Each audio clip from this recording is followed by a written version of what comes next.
반갑습니다. 몸 건강, 마음 건강의 건강지킴이 임송합니다. 쌀쌀한 바람이지만 가을 하늘은 확실히 짙은 푸름입니다. 혹시 오늘 하늘 한번 쳐다보신 적 있으신가요? 저 멀리 있는 빌딩 속 하늘보다 내 머리 위 고개를 들어 쳐다보는 하늘은 더 진한 색깔을 가진 듯 합니다. 오늘도 역시 바쁜 하루를 보내고 계실 텐데요. 그래도 잠깐만 시간을 내서 고개를 들어 바라보는 11월의 하늘 느껴보시면 어떨까요? 몸 건강, 마음 건강 오늘 순서 시작합니다. 라디오로 생방송되는 오전 11시 유튜브에서 원음방송 또는 몸 건강, 마음 건강 라이브를 검색하시면 실시간으로 방송에 참여하실 수 있고요.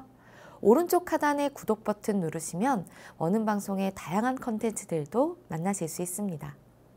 오늘 몸 건강, 마음 건강 경기도 안양시 중화한방병원 이종진 박사님과 함께합니다. 건강 상담 원하시는 분들은 전화 주세요. 서울 02-823-2000번, 서울 전화 02-823-2000번이고요. 문자 상담도 가능합니다. 샵 8970 우물정 누르시고 8970으로 보내주시면 됩니다. 짧은 문자 50원, 긴 문자와 사진 문자는 100원의 정보 용료가 부과됩니다. 신청하실 땐 상담받으실 분의 키, 몸무게, 연세를 적어주시고요. 얼굴 사진이나 아픈 부위의 사진도 함께 보내주시면 더욱 자세하게 상담받으실 수 있습니다.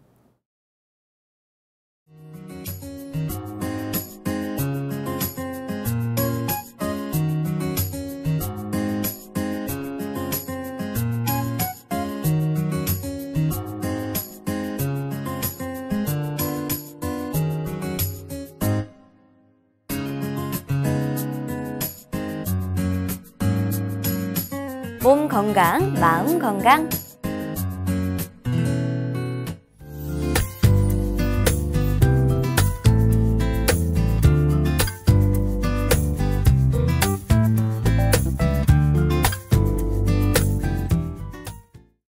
오늘 미니 강의는 이종진 박사님과 뇌졸중에 관한 내용으로 함께합니다. 박사님 안녕하세요. 안녕하십니까.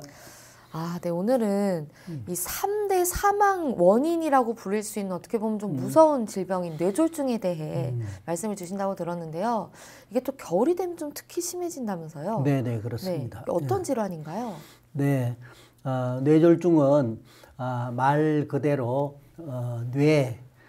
졸은 갑자기 졸이라는 말입니다. 갑자기 온다는 말입니다. 그리고 중은 가운데 중이죠. 가운데 중인데 맞는다는 그러한 뜻입니다. 그래서 보통 풍을 맞는다 그러죠. 풍을 맞는다. 그리고 또 병을 맞는다.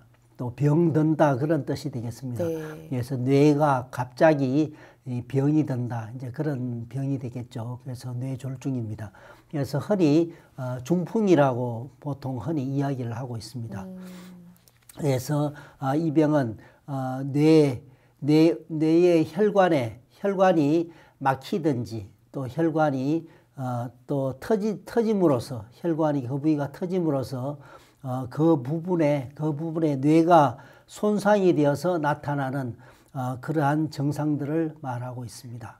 그래서 혈관이 막히는 것을 우리가 뇌경색이라고 합니다. 그래서 네. 맥혀 있다는 그러한 뜻입니다.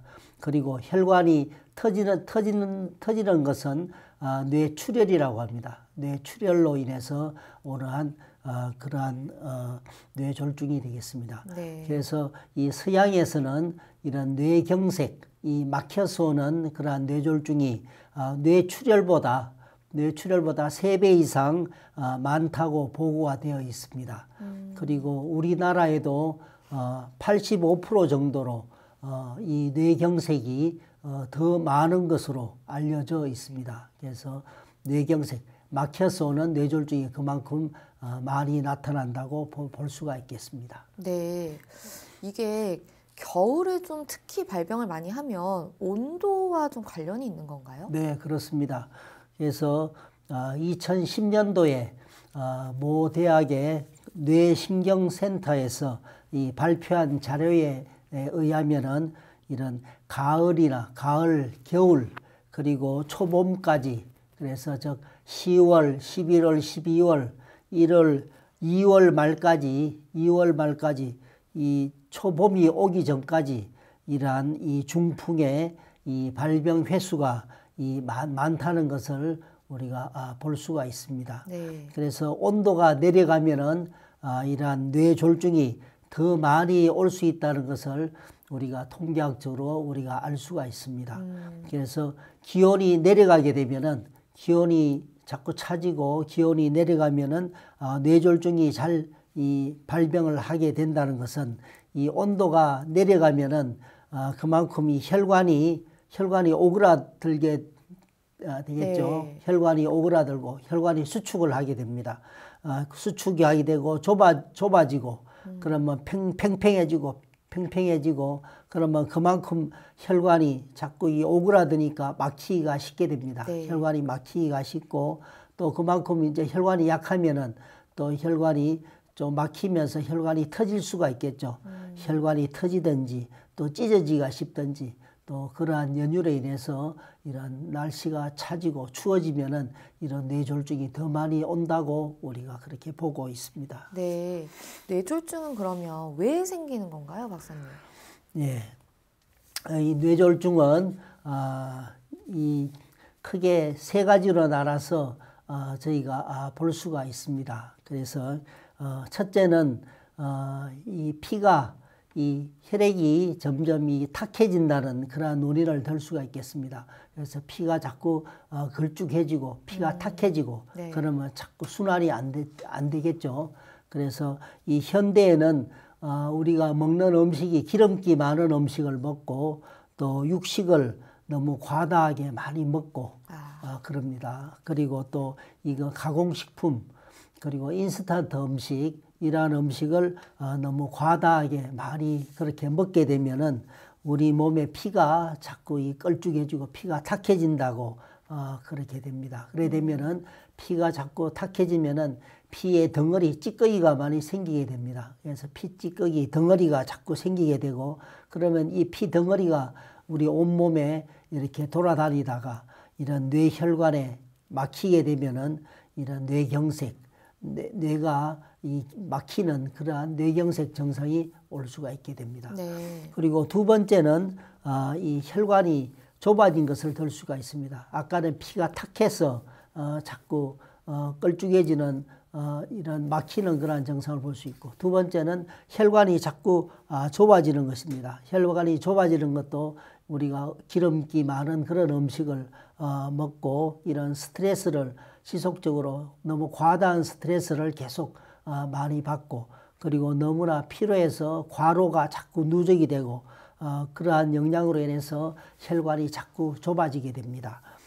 그렇게 되면은 이 뇌혈관이 자꾸 좁아지면서 뇌혈관이 막히게 됩니다. 막히게 되면은 이런 뇌경색의 그러한 증상이 올 수가 있습니다. 그래서 현대에는 이러한 뇌경색, 막히는 증상이 뇌출혈 증상보다 더 많이 나타난다고 볼 수가 있습니다. 그리고 세 번째는 현대인들이 운동을 잘 하지 않습니다. 그래서 운동을 하지 않아서 이 활동량이 그만큼 적습니다. 적게 되면은 아무래도 심장이 아무래도 자꾸 이런 심장이 약해지고 심장이 안 좋으신 분들이 자꾸 늘고 있습니다. 그래서 이런 심장의 그런 허혈성 심질환 그래서 심장이 자꾸 심장에 정상적으로 혈액순환이 잘 되지 않음으로써 심장의 이 심장의 근육이 정상적으로 이제 이 활발하게 운동을 하지 않음으로써 오는 여러 가지 그러한 심장의 질환들이 되겠습니다. 그래서 여기에 이제 그게 좀 더 심해지면 협심증이 올 수가 있습니다. 협심증이 오면은 심장이 박동이 제대로 되지 않으면서 심장이 극심한 그러한 통증이 오고 그러한 증상이 되겠습니다. 그래서 이러한 심장의 그런 이 관상동맥의 혈류 공급이 잘 돼서 심장 근육이 원활하게 제대로 잘 박동이 움직이고 그래서 심장이 정상적으로 활동이 돼야 되는데 이런 심장 근육의 혈류 공급이 자꾸 되지 않음으로써 이러한 증상이 한 70% 이상 70% 이상 이런 혈류 공급이 원활하게 잘 되지 않아서 자꾸 심장의 근육이 제대로 작동이 하지 않을 때 그때 이러한 협심증이 나타납니다. 그래서 협심증이 나타나면 갑자기 이제 막 가슴이 쪼이고 통증이 오고 그러한 증상이 나타나게 됩니다. 그런데 이게 점점 더 심해지면은 이제 혈류 공급이 나중에는 순환이 되다가 나중에는 막히게 됩니다. 그러면 심장에 혈류 공급이 안 되는 그런 상태죠. 네. 혈류 공급이 안 되는 상태에서 6시간 정도 그게 지속이 되면은 그 심장 근육, 심근이 괴사가 일어납니다. 죽게 되겠죠. 심근 괴사가 일어나는 그러한 증상을 심근경색이라고 합니다. 심근경색. 네. 그래서 그래 되면은 완전히 막 심장이 이 박동을 움직이지 않는 그런 상태가 되겠습니다. 그러한 증상이 오게 되면은 아주 이제 위험한 그런 상태가 되겠습니다. 네. 그래서 이러한 협심증이나 이런 심근경색이나 그리고 부정맥, 맥이 뛰었다 안 뛰었다 느렸다 빨랐다 막 움직이는 그러한 증상이 되겠습니다. 이런 부정맥 등의 이런 심장 질환이 있게 되면은 우리 몸에 이런 심장에 심방과 심실이 있습니다.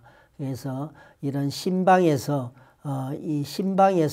피를 짜주게 됩니다. 짜주게 되고 심실에서 정상으로 심실에서 피를 내보내고 그래서 피가 전신으로 잘 순환할 수 있도록 그렇게 해주는 작용을 합니다. 그래서 심방과 심실에서 작용이 원활하게 잘 되지 않으면은 피가 자꾸 정상적으로 피가 잘 심장 내에서도 피가 잘 이동을 해야 되는데 네. 심장이 피가 안에서 자꾸 헛돌게 되겠죠. 헛돌게 되면서 자꾸 이 피가 피덩어리, 피덩어리가 생기게 됩니다. 네.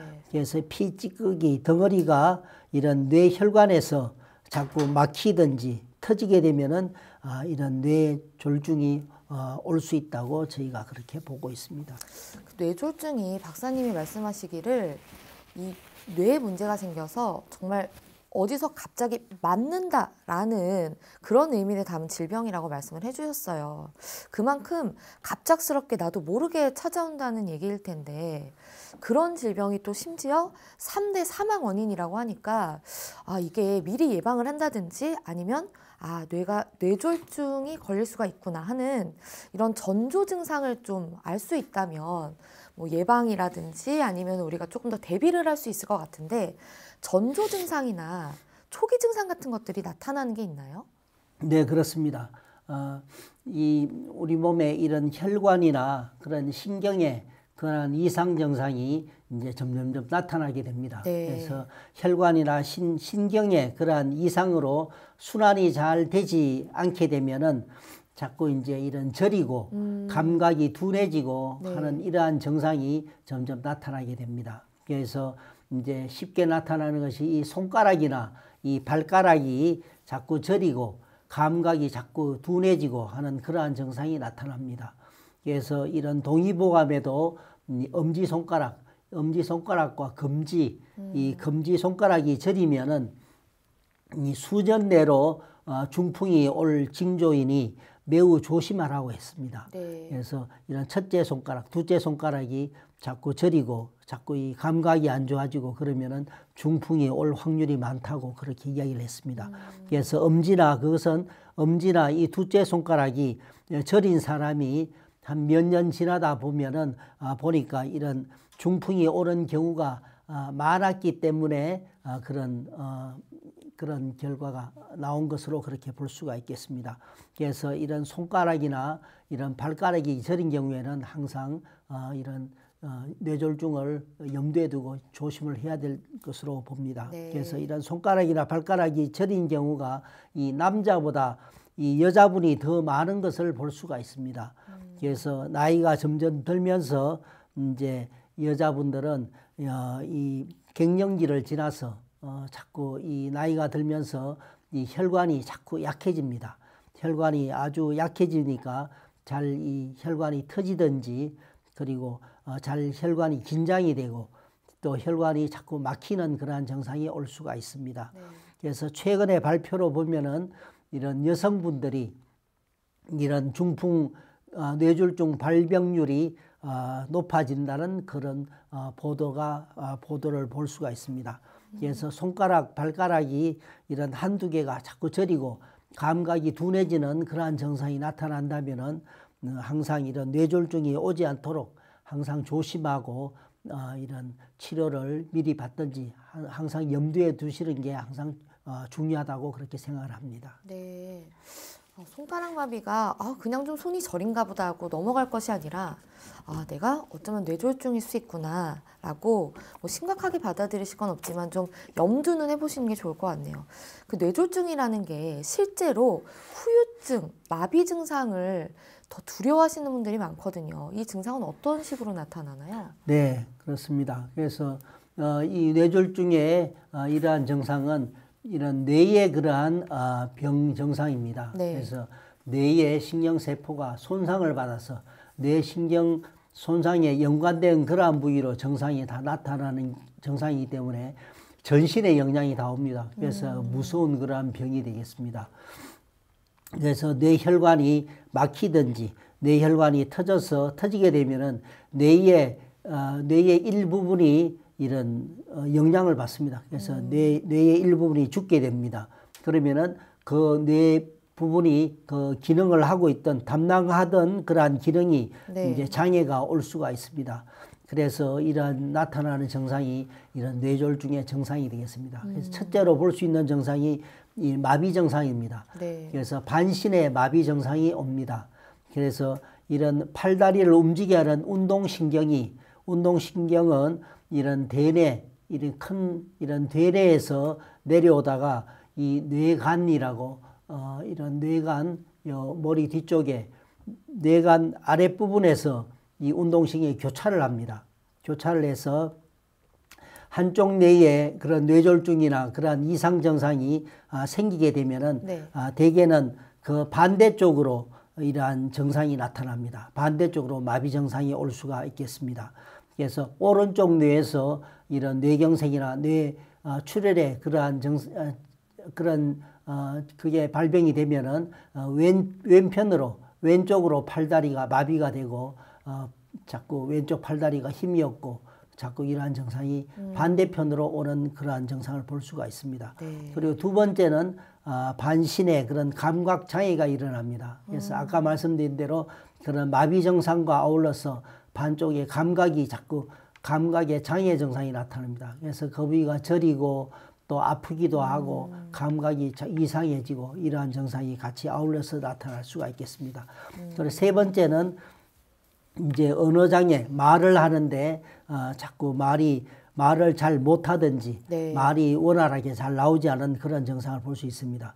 그래서 그것은 주로 이 대뇌에서도 좌측의 대뇌에 이러한 뇌졸중 증상이 있을 때 주로 많이 나타납니다.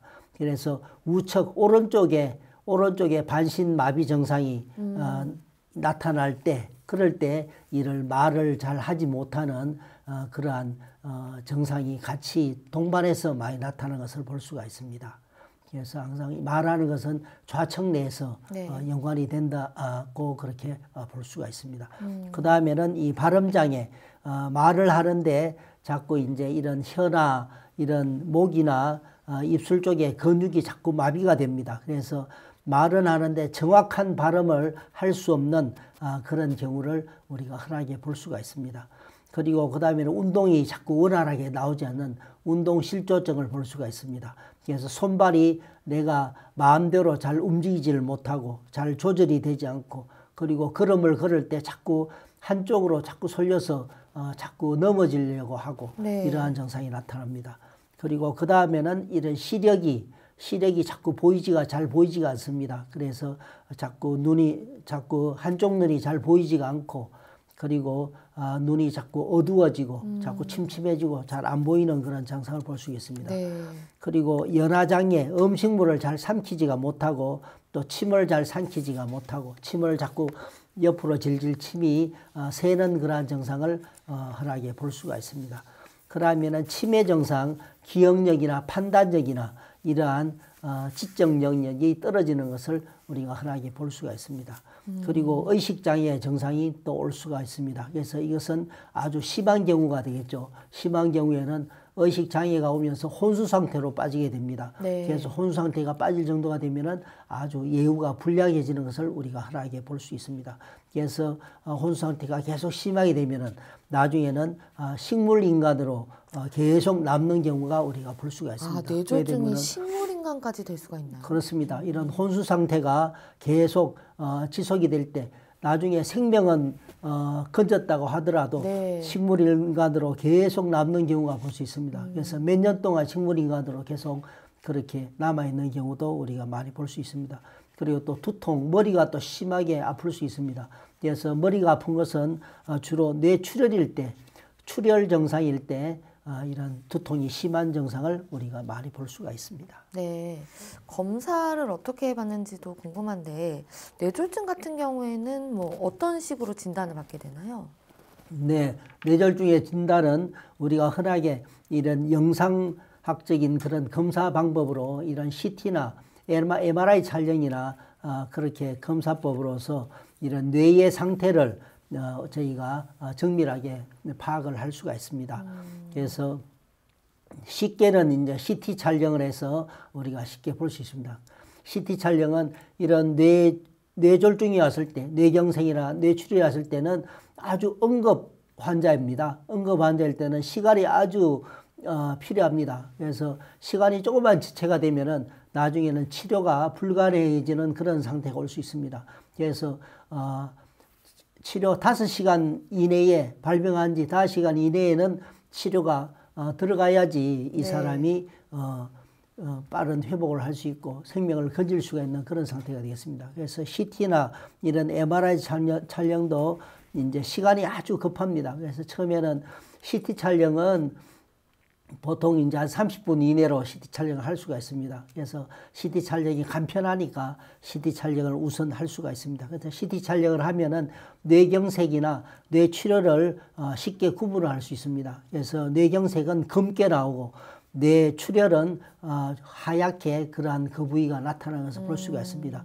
그런데 뇌경색 초기, 뇌경색이 24시간에서 48시간 동안에 뇌경색 초기 증상일 때는 이런 CT 촬영으로는 이런 뇌경색이 정밀하게 나타나지 않는 경우가 많습니다. 그래서 CT 촬영했는데 뇌경색 증상이 안 나타난다. 네. 그럴 수가 있습니다. 그래서 그걸로서 확진을 낼 수는 없습니다. 그래서 더 정밀하게 보려면은 MRI 촬영을 해서 정밀하게 진단을 해봐야 되겠습니다. 그래서 MRI 촬영은 이런 뇌의 형태나 이런 구조적인 이상까지 정밀하게 볼 수가 있습니다. 근데 MRI 촬영은 시간이 1시간 이상 시간이 많이 걸립니다. 그렇기 때문에 응급 환자에게 이런 MRI 촬영을 하기에는 상당한 그런 시간적인 그런 부담이 있으니까 조금 애로사항이 있습니다. 그래서 이러한 CT와 MRI 촬영으로 정밀하게 볼 수가 있고 그 다음에는 MRA라고 있습니다. MRA는 이런 혈관의 세밀한 형태를 관찰할 수가 있습니다. 그리고 혈류의 흐름을 피가 잘 원활하게 잘 순환을 하고 있는가, 피가 어느 부위에서 자꾸 맥혀서 지금 병증상이 나타나고 있는지 이런 혈류의 흐름을 정확하게 알아볼 수 있는 MRA의 그러한 진단을 통해서 저희가 정확하게 그런 검사를 할 수가 있겠습니다. 네. 이게 사망까지 이른다고 할 만큼 위중한 병이 될 수가 있어서 내가 좀 뇌졸중 위험이 있다 하시는 분들은 치료가 굉장히 궁금하실 것 같아요. 네, 치료도 이런 뇌경색과 뇌출혈을 구분해서 보통 흔히 치료를 하고 있습니다. 그래서 뇌경색은 초기에 3시간 이내에 그런 진단이 이루어지면은 이런 초기에 뇌 손상의 진행을 자꾸 늦추게 할 수 있는 그런 약들이 있습니다. 네. 그래서 이러한 약물을 이제 쓸 수가 있습니다. 그리고 이 뇌경색은 혈관이 막혔다 그랬습니다. 그래서 막힌 혈관을 또 열어주는 그런 시술을 할 수가 있습니다. 그래서 이제 그렇게 해주면은 훨씬 더 빨리 회복을 시킬 수가 있습니다. 그리고 이런 고혈압이 있다든지 또 당뇨가 있다든지 또 고지질증이 있다든지 이런 증상이 있을 때는 이러한 것을 또 치료해 주는 것이 또 꼭 필요하겠습니다. 그리고 뇌출혈일 때는 출혈은 그만큼 뇌혈관이 터진다는 얘기죠. 그래서 뇌출혈이 오는 것은 주로 고혈압에 의한 것이 많습니다. 고혈압으로 인해서 이 압이 점점 높아지면서 이제 혈관이 터지게 되겠습니다. 그래서 이런 혈압 조절, 혈압을 조절해주고 그리고 뇌압을 조절해주고 뇌압이 그만큼 자꾸 상승이 되면은 더 심해지겠죠. 그래서 뇌압을 조절해서 원활하게 해주는 것 등의 그런 응급처치가 필요하겠습니다. 그래서 응급처치를 해서 빨리 진정을 시킬 수 있도록 그저 해주는 게 꼭 필요하겠습니다.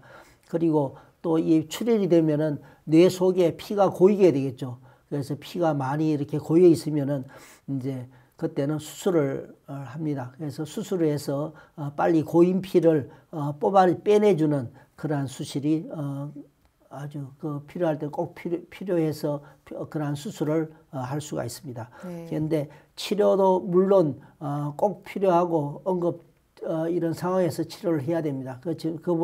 그렇지만은 이런 평소에 이런 뇌졸중이 오지 않도록 하는 내가 평소에 예방을 하고 또 평소에 관리하고 하는 이런 예방법이 가장 중요하다고 그렇게 생각을 합니다. 네.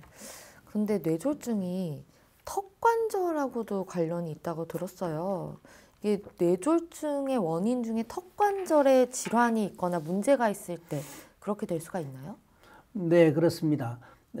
이런 중풍은 이런 뇌의 혈관이 이제 막히든지 터지든지 그래서 나타나는 병이 바로 중풍, 이 뇌졸중이 되겠습니다. 그런데 이 턱관절은 턱관절에 문제가 생기면은 바로 이 머리에 막바로 이 영향이 옵니다. 그래서 턱관절이 이 좌우 턱관절의 균형이 반듯해지게 되면은 이 두개골, 머리가 반듯해지겠죠. 그러면은 머리에 정상적으로 혈류가 정상적으로 순환이 됩니다. 그럼 머리가 편안해지겠죠.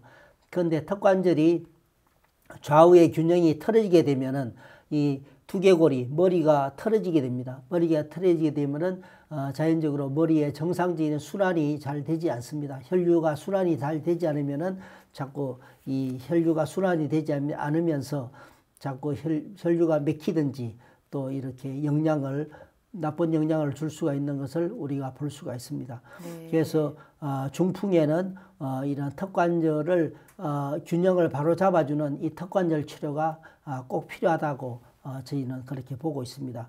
그래서 중풍은 이 뇌혈관의 그런 이상으로 이 혈관이 막히든지 터지든지 하는 그러한 증상이 나타나는 것입니다. 그래서 턱관절 치료는 이 턱관절의 좌우의 균형을 바로 잡아줘서 머리를 반듯하게 바로 잡아줌으로써 머리에 정상적으로 혈류 순환을 잘 되게 해줌으로써 이런 혈관이 막히든지 또 피가 혈관이 터져서 이런 출혈을 올 수 있는 것을 미리 예방을 하고 미리 그렇게 좋게 만들 수 있는 그런 좋은 그러한 치료법이 되겠습니다. 그래서 중풍의 이런 전조 증상으로 나타나는 것이 이런 머리 아픈 거, 두통, 네. 그리고 어지럼증, 그리고 기억력이 점점 감퇴가 되고, 그리고 건망증, 그리고 머리가 멍하고 이러한 증상, 그리고 만성 피로 등의 이러한 뇌신경 질환, 이런 뇌신경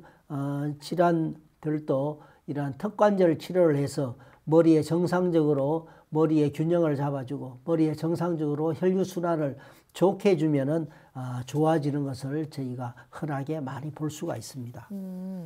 그러면 턱관절 치료가 어떤 원리로 작용이 돼서 이 뇌졸중까지 예방을 하는지가 궁금한데 원리가 어떻게 되나요? 네, 그렇습니다.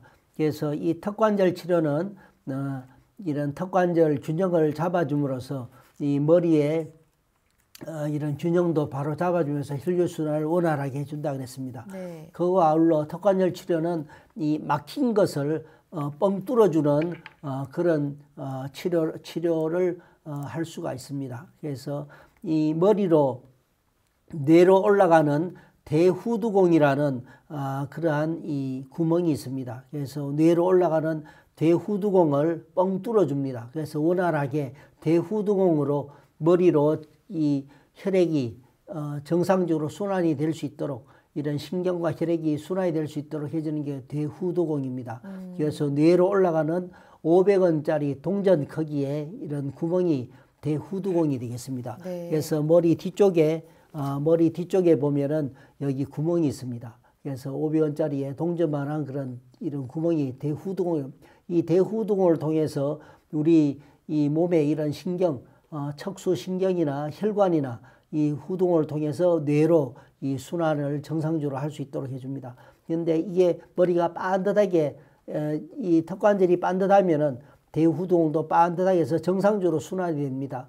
그런데 턱관절이 틀어진다든지 이렇게 틀어지게 되면은 자연적으로 대후두공이 막히게 됩니다. 반듯해야 되는데 이게 틀어지게 되면은 대후두공이 막히게 되겠죠. 막히게 되면은 원활하게 혈류가 피가 정상적으로 순환이 잘 되지 않습니다. 막히게 되면은 아무래도 머리에도 정상적으로 순환이 잘 되지 않을 겁니다. 그래 되면 영양이 분명히 올 수가 있습니다. 네. 그런데 이런 뇌가 이런 공처럼 크고 그 안에 이런 실처럼 가느다란 혈관이 아주 많이 있습니다.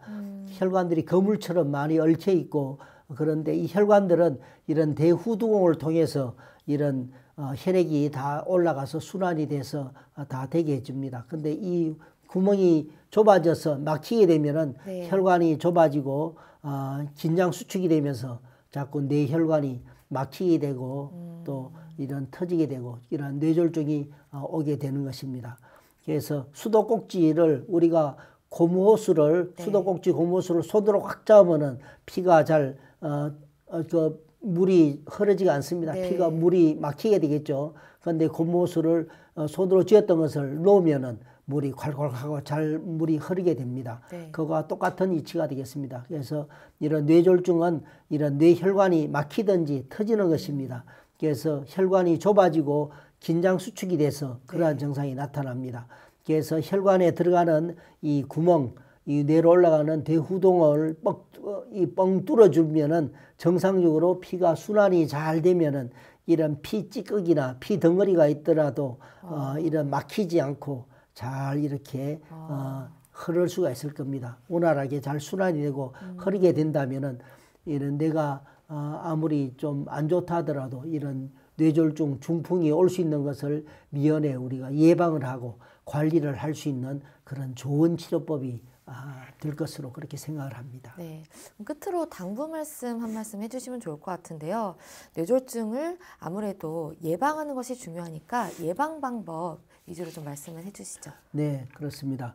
그래서 이 날씨가 점점 추워지고 있습니다. 그래서 이 자꾸 추운 계절이 왔을 때 항상 이 뇌졸중이나 항상 우리가 염두에 두고 조심하는 게 꼭 필요하다고 생각을 합니다. 그래서 이런 가장 첫 번째는 이 음주가 되겠습니다. 그래서 너무 음주를 자주 하고 너무 과다하게 많이 먹는 것을 삼가하는 게 좋겠습니다. 그래서 겨울에는 추울 때는 자꾸 혈관이 자꾸 오그라들고 수축이 된다 그랬습니다. 수축이 되고 오그라들었을 때 너무 술을 많이 과다하게 먹으면은 더 이런 혈관에 영향을 주어서 더 안 좋을 수가 있으니까 절대 음주를 조심하는 게 좋겠습니다. 그리고 두 번째는 추운 곳에 너무 오랫동안 있게 되면은 혈관이 더 수축을 더 하겠죠. 네. 그렇게 되면은 더 영향을 줄 수 있으니까 항상 몸을 따뜻하게 하는 것이 절대 필요하겠습니다. 그리고 세 번째는 심한 스트레스를 너무 지속적으로 계속 받는 것. 이런 스트레스를 계속 받고 심하게 받으면은 자꾸 이런 피가 자꾸 탁해집니다. 피가 탁해지면서 피가 자꾸 또 이런 막히기가 쉽게 됩니다. 네. 그래 됐을 때 영향을 많이 받을 수가 있습니다. 그리고 네 번째는 너무 운동을 너무 심하게 많이 한다든지 또 너무 오랫동안 그런 과로를 지속적으로 많이 하게 되면은 내 몸에 피가 정상적으로 잘 순환이 되지 않고 또 혈액이 자꾸 이런 막히게 되는 그런 현상이 올 수 있습니다. 그래서 평소에 자주 좀 쉬면서 내 몸을 관리를 잘 하는 게 중요하겠습니다.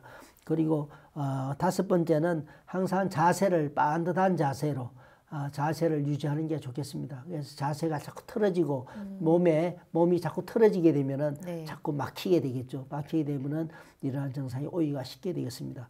그리고 음식을 드실 때 양쪽으로 꼭 드시라 그랬습니다. 그래서 이런 뇌졸중과 이런 턱관절은 아주 밀접한 연관관계가 있습니다. 그래서 음식을 항상 양쪽으로 똑같이 음식을 드시면서 턱관절이 항상 균형을 항상 가질 수 있도록 평소에 염두에 두시는 게 절대 필요하겠습니다.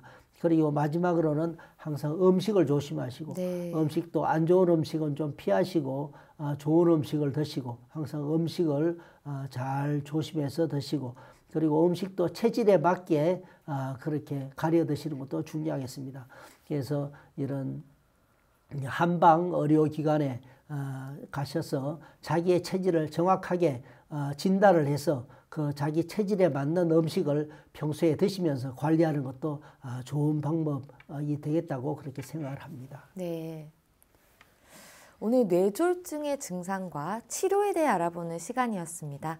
네, 그럼 박사님 오늘도 좋은 말씀 감사합니다. 네, 감사합니다. 미니 강의 오늘은 이종진 박사님께서 뇌졸중에 대해 자세히 강의해 주셨습니다. 미니 강의 함께 하시면서 궁금한 점 있거나 오늘 강의 주제와 연관 없더라도 평소에 건강 상담 받고 싶었던 분들 전화 주세요. 본인 증상은 물론 가족이나 지인의 증상도 상담 가능합니다. 서울 전화 02-8232-2000번으로 전화 주시면 되는데요. 몸건강 마음건강이 라디오로 생방송되는 평일 오전 11시부터 정오 사이에 전화 열어두고 있습니다. 문자로도 상담 신청 받고 있는데요. 문자 참여는 샵8970, 우물정 8970입니다. 짧은 문자 50원, 긴 문자 사진 문자는 100원의 정보 용료가 부과됩니다. 건강한 행복을 만나는 시간, 여러분은 지금 WBS 원음방송 건강상담 프로그램 몸건강 마음건강 함께하고 계십니다.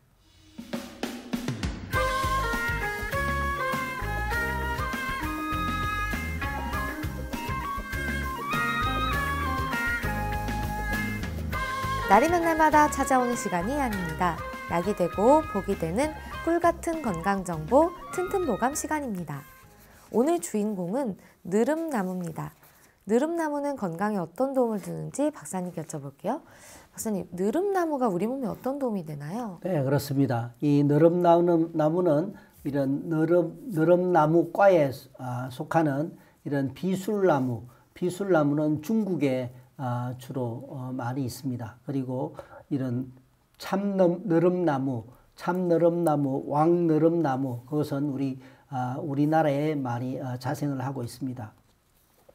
그래서 이 나무들의 3월에 이런 나무의 나무의 그런 겉껍질을 벗겨내게 되면은 이런 안에 내면에 하얀 백피라 그래서 하얀 그런 속 이런 백피를 볼 수가 있습니다. 그것을 유백피라고 합니다. 하얀 유백피라고 합니다. 그래서 이런 내면에 있는 백피를 약재로 쓸 수가 있습니다. 그래서 이런 내면의 백피를 채취를 해서 햇볕에 말려서 사용을 합니다. 그리고 이런 뿌리의 껍질, 건피라 그러죠. 뿌리의 껍질을 그렇게 또 약을 또 쓸 수가 있습니다. 그것은 이제 늦가을이나 겨울에 채취해서 사용을 할 수가 있습니다. 그래서 이런 느릅나무의 이제 이러한 유백피는 이런 단맛이 있습니다. 단맛이 있고 또 성질은 약간 찬그란 성질을 우리가 가진 것을 볼 수가 있습니다. 그래서 주로 이 느릅나무는 옛날부터 이런 이뇨약이나 이런 피부 종기 치료약으로 많이 써왔습니다. 그래서 느릅나무는 고름을 빨아내고 또 새살을 돋게 해주고 하는 작용이 매우 강하기 때문에 종기나 종창에 효과를 많이 보는 그러한 약재가 되겠습니다.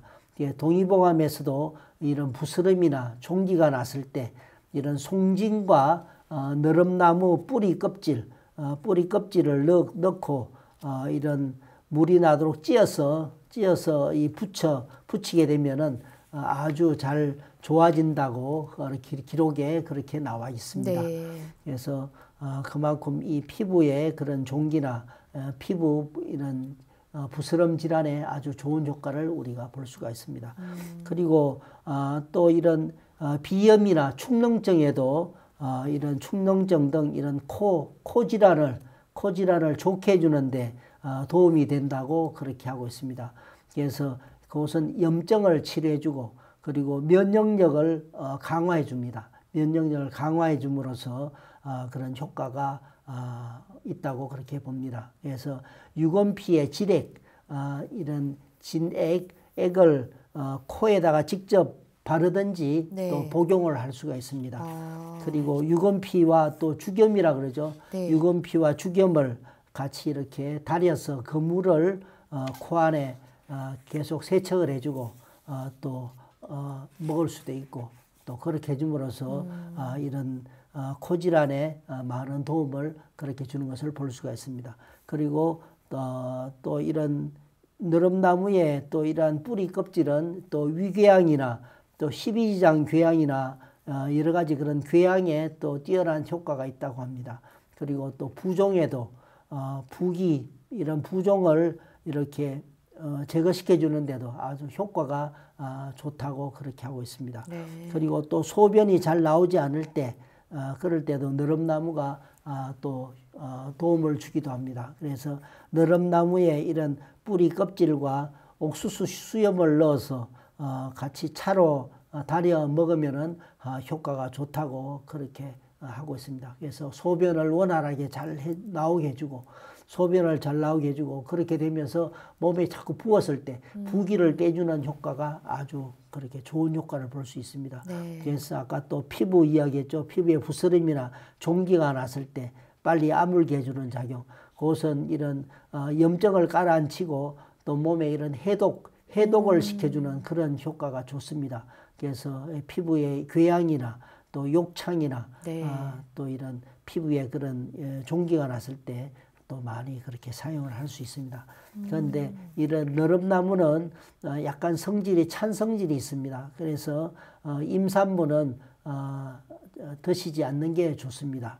그리고 위가 허하고 위가 찬 사람, 위가 차서 속이 차서 평소에 소화가 잘 되지 않고 이러신 분도 좀 조심을 하는 게 좋고 또 맥이 아주 약하든지 네. 그래서 기울이 많이 없고 이런 분도 좀 조심을 하시고 또 몸이 많이 찬 사람은 이런 오랫동안 느릅나무를 계속 복용하는 것은 좋지가 않습니다. 그래서 꼭 드셔야 할 때는 이런 생강이나 계피나 인삼 같은 따뜻한 그런 한약재와 같이 사용을 해서 그렇게 드시도록 하는 게 좋은 방법이 되겠습니다. 네, 알겠습니다. 박사님 좋은 정보 네, 감사합니다. 감사합니다. 튼튼보감 오늘은 느릅나무에 대해 전해드렸습니다.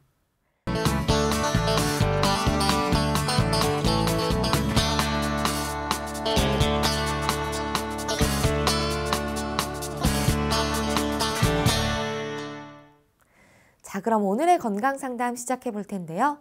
건강상담은 체질이나 상황에 따라 개인차가 있을 수 있다는 점 미리 말씀드립니다.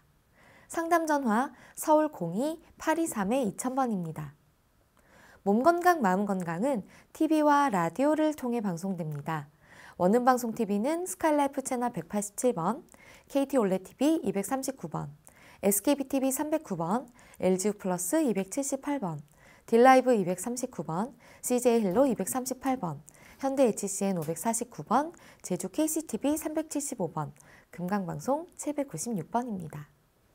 라디오는 서울 경기 FM 89.7, 부산 경남 104.9, 대구 경북 98.3, 광주 전남 107.9, 전북 충남 지역은 97.9MHz로 청취하실 수 있고요. 원음방송은 스마트폰으로도 만나실 수 있는데요. 플레이스토어나 앱스토어에서 원음방송 검색하시면 무료로 다운받으실 수 있습니다. 오늘은 이종진 박사님께서 친절한 상담해드립니다. 자, 그럼 첫 번째 전화 받아보겠습니다. 여보세요? 여보세요? 네, 반갑습니다. 네. 본인 상담이신가요? 예. 네. 키, 몸무게, 그리고 연세가 어떻게 되십니까? 나이는 66이고요. 네. 키는 155시고요. 네. 키로수는 53kg고요. 아, 네. 아, 근데 어머니 혹시 지금 라디오를 켜고 계신가요? 제가 이거 핸드폰인데 잘 안 들려서 라디오를 켜놨어요. 안 들리네요. 아, 네. 지금 그럼 제 옆에 이종진 박사님 계십니다. 편하게 상담 받아보세요. 예. 네, 반갑습니다. 안녕하세요. 예. 예, 어디가 편찮으세요? 저는 귀가 양쪽에서 소리 나갖고 힘들어요. 예, 예, 잠도 못 자고. 예, 그리고 방광도 소변 참들 못 오고 자주 보고 예, 예, 잠도 못 자고. 그리고 또 자면은 입을 벌리고 그 수면 무호흡증이라고 그러더라고요. 예, 예, 예. 예, 예, 아이고, 힘드시겠습니다. 그렇게 힘들어요. 잠을 못 자고. 예, 예, 그렇습니다. 그래서 수면 무호흡증은 코로 우리가 호흡을 해야 되는데 코로 정상적으로 코로 호흡을 못 하니까 코로 호흡을 못 하니까 입으로 호흡을 하게 됩니다. 그래서 입을 벌리고 주무시게 됩니다. 예. 그래 되면은 자연적으로 이제 수면이 정상적으로 편안한 수면을 할 수가 없게 됩니다. 그래서 이런 입을 벌리고 자게 되는 코로 호흡을 못하는 증상은 이런 턱관절의 문제로 저희가 많이 온다고 보고 있습니다. 턱관절이 양쪽 턱관절의 균형이 반듯하게 되면은 코도 정상적으로 반듯하게집니다. 그러면 코가 정상 위치에 있으면서 코로 정상적으로 호흡이 원활하게 됩니다. 그런데 이런 턱관절의 균형이 좌우가 이렇게 틀어지게 되면은 이제 코도 틀어지게 됩니다. 그러면은 코가 자꾸 막히게 쉽게 됩니다. 그러면은 코가 정상적으로 호흡이 원활하게 잘 되지 않습니다. 그러면은 밤에 코가 호흡이 안 되니까 코가 막히니까 입으로 호흡을 하게 됩니다. 그래 되면은 턱관절이 틀어지면은 이런 두개골 머리도 틀어진다 그랬죠. 그럼 머리도 정상적으로 순환이 잘 되지 않습니다. 그러면은 머리가 자꾸 순환이 되지 않으면은 머리에도 자꾸 머리가 불안해지겠죠. 그러면은 자꾸 불면증이 오기가 쉽습니다. 그러면 잠도 안 오고 또 입 벌리고 자꾸 그렇게 그래 되면은 호흡도 정상적으로 잘 되지 않고 그러한 증상이 오고 또 이게 턱관절이 틀어지면은 이런 턱관절이 틀어지면서 귀에도 영향을 줍니다. 네. 턱하고 귀는 막부로 직접적으로 영향을 준다 그랬습니다. 그러면 귀에도 정상적으로 순환이 잘 되지 않고 귀가 정상적으로 청각 신경이 원활하게 되지 않으면은 자꾸 귀에서 자꾸 소리가 나고 여러 가지 뭐 매미 우는 소리, 귀뚜라미 우는 소리, 또 물이 흐르는 소리 등등 여러 가지 소리가 많이 나게 됩니다. 그래 되면은 이런 이명 증상이 점점 더 심해집니다.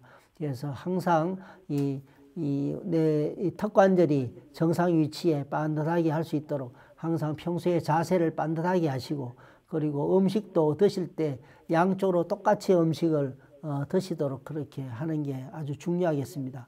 그리고 저희가 턱관절 치료를 하고 있는 여러 이런 의료기관이 많이 있습니다. 거기 가서 이런 입에 물 수 있는 그런 이 턱관절 장치가 있습니다. 그것만 물고 밤에 주무셔도 훨씬 이명이나 불면증이나 입을 벌리고 주무시는 것도 괜찮아집니다. 그래서 그런 것은 꼭 필요하다고 저희가 말씀을 드릴 수가 있습니다. 그리고 목에 턱관절이 틀어지게 되면 목뼈가 틀어지게 됩니다. 그래서 목뼈가 1, 2, 3번이 틀어지고 그래 되면은 막바로 허리로 막바로 영향이 옵니다. 네. 그러면 허리 3번, 4번 이 뼈가 같이 틀어지게 됩니다. 그러면 그 뼈가 바로 이 소변 방광하고 막바로 연관이 있습니다. 그러면은 자꾸 소변이 더 자주 마렵고 소변이 원활하게 나오지 않고 이런 증상이 같이 동반해서 올 수가 아주 쉽습니다. 그래서 항상 염두에 두시고 그런 증상을 좋아질 수 있도록 그렇게 해주시는 게 필요하다고 생각을 합니다. 네. 여보세요? 예. 어떻게 하라고요? 그 턱관절 치료를 좀 전문 병원에서 뭐 한의원에서 받아보시기를 추천드린다고 하고요. 예. 네. 그 예. 방광 관련 좀 이제 불편하신 부분은 어떻게 하시면 될까요? 예. 소변이 자꾸 자주 나오고 이런 증상은 이런 방광이 자꾸 기능이 약해져서 또 이런 증상이 더 많이 자주 나옵니다. 그래서 소변이 마려우면은 항상 빨리 가서 소변을 보시고, 소변을 자꾸 참게 되면은 방광이 자꾸 늘어납니다. 늘어나면서 방광 기능이 자꾸 더 나빠집니다. 그래서 소변을 참지 마시고 항상 소변을 화장실 가서 보시는 그런 습관을 키우는 게 좋겠고, 그리고 그만큼 소변이 자꾸 자주 마려운 것은 그것은 치료를 좀 해야 됩니다. 그래서 그거는 우리가 한 방에서 왕뜸이라고 많이 하고 있습니다. 왕뜸을 이렇게 이 배에다가 왕뜸 뜨는 게 있습니다. 그래서 왕뜸을 뜰 수 있으면은 왕뜸을 꾸준하게 한 2개월, 3개월 동안 꾸준하게 떠도 이런 소변 마려운 증상이, 자주 마려운 증상이 아주 쉽게 좋아지는 것을 많이 볼 수가 있습니다. 네. 그렇게 하면서 이런 소변 자주 나오는 증상은 또 이런 소변 네. 방광 기능을 좋게 해주는 그런 약도 같이 아울러서 쓰면은 아주 네. 빨리 좋아질 수가 있겠습니다. 감사합니다. 네, 어머니 전화 주셔서 감사드립니다.